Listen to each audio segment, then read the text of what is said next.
It's an honor to be doing a Walrus talk, which is why I grew my best Walrus mustache.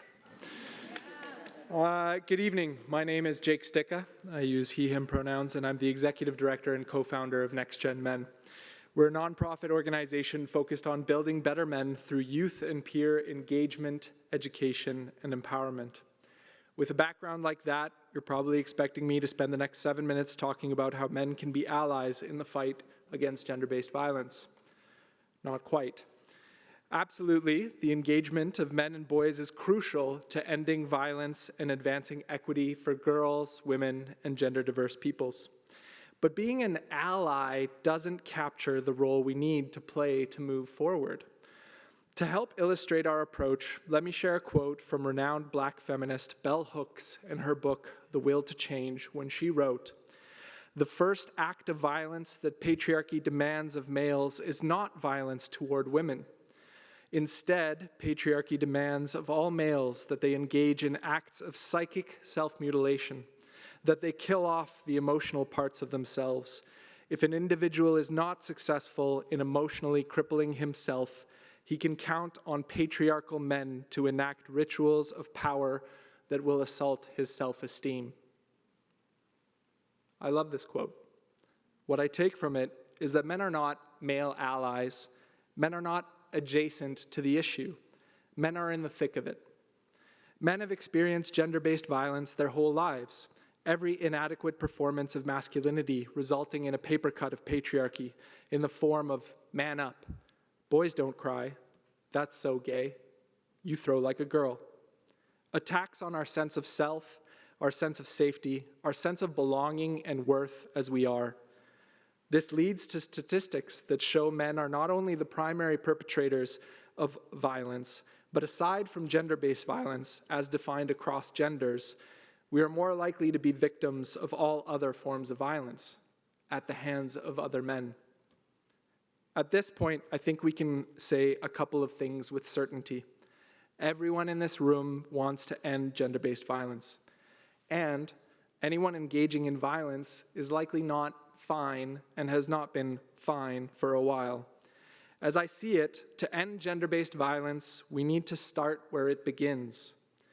Our approach is to meet boys and men where they live, learn, work, and play, and turn those into more positive spaces for them. What does that look like?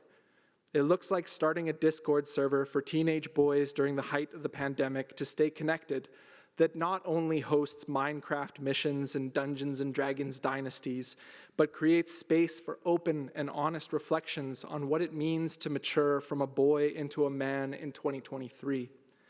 One youth went so far as to say it is the safest space for boys on the internet.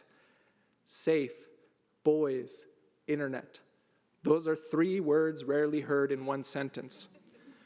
It also looks like taking some of these extremely online boys on hikes in the Rockies or canoe trips in the Kawartha Lakes.